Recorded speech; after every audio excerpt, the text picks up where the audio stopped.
महाराष्ट्र के तीर्थ स्थलों में से शिरडी सबसे महत्वपूर्ण तीर्थ स्थल है। शिरडी, जिसकी पहचान साईं बाबा से है।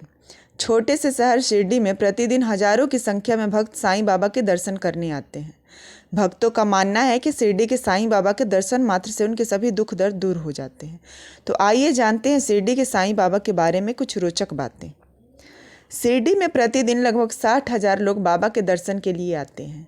वहीं गुरुवार और रविवार को यह संख्या दोगुनी हो जाती है। साईं बाबा एक जोगी, संत और फकीर थे। उन्हें आज भगवान के रूप में पूजा जाता है। साईं बाबा 16 वर्ष की उम्र में अहमदनगर जिले के शिरडी गांव में पहुंचे। यहाँ पर उन्होंने एक नीम के पेड़ के नीचे आसन पर बैठकर तपस्वी जीवन बिताना शुरू किया। जब शिरडी के लोगों ने देखा तो वे चौंक गए, क्योंकि इतने युवा व्यक्ति को इतनी कठोर तपस्या करते हुए उन्होंने पहले कभी नहीं देखा था। वो ध्यान में इतने लीन थे कि उनको सर्दी, गर्मी और बरसात का कोई एहसास नहीं होता था।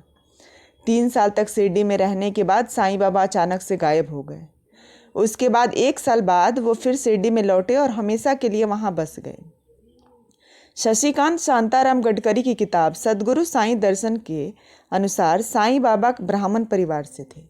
साईं बाबा के पिता का नाम परशुराम भूसारी और माता का नाम अनसुईया था, जिन्हें गोविंद भाऊ और देवकी अम्मा भी कहा जाता था। कुछ लोग पिता को गंगा भाऊ भी कहते थे।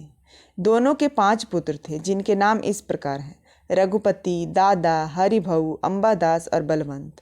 साईं बाबा अपने माता पिता के तीसरी संतान थे, जिनका नाम हरिभाऊ था। साईं नाम उन्हें भारत के पश्चिम में स्थित महाराष्ट्र के शिरडी नामक गांव में पहुंचने के बाद वहां के लोगों ने दिया। तभी से वो साईं बाबा के नाम से पहचाने जाने लगे। शिरडी में बाबा ने एक जर्जर मस्जिद में अपना घर बना लिया और वहीं अपने दिन रात बिताने लगे, जिसका नाम उन्होंने द्वारका माई रखा। द्वारका माई समाधि मंदिर के दाईं तरफ है। द्वारका माई वो जगह है जहाँ साईं बाबा ने सबसे ज़्यादा समय बिताया। आज भी द्वारका माई में वो पत्थर रखा है जहाँ साईं बाबा बैठा करते थे। साईं बाबा हमेशा रात्रि में यहाँ दीपक जलाया करते थे। साईं बाबा ने काफ़ी समय मुस्लिम फकीरों के संग व्यतीत किया, पर उन्होंने कोई भी व्यवहार धर्म के आधार पर नहीं किया। वो सिर्फ मानवता में विश्वास करते थे। उनका कहना था, सबका मालिक एक है। साईं बाबा हमेशा बीमार और दुखी लोगों की सेवा किया करते थे। साईं बाबा शिरडी के केवल 5 परिवारों से रोज दिन में 2 बार भिक्षा मांगते थे।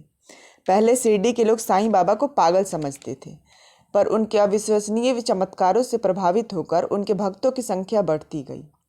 एक बार उनके एक भक्त ने खाने पर बुलाया।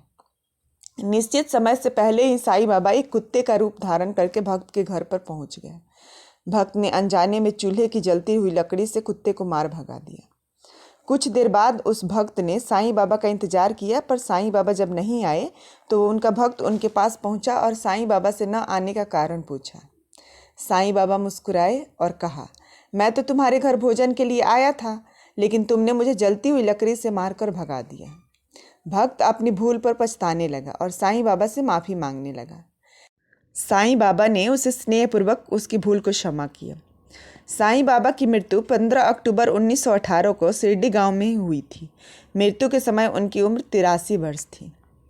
गाइज, आपको ये वीडियो कैसी लगी? अगर अच्छी लगी तो प्लीज़ इस वीडियो को लाइक करें, शेयर करें एंड कमेंट करें। ओम साईं राम।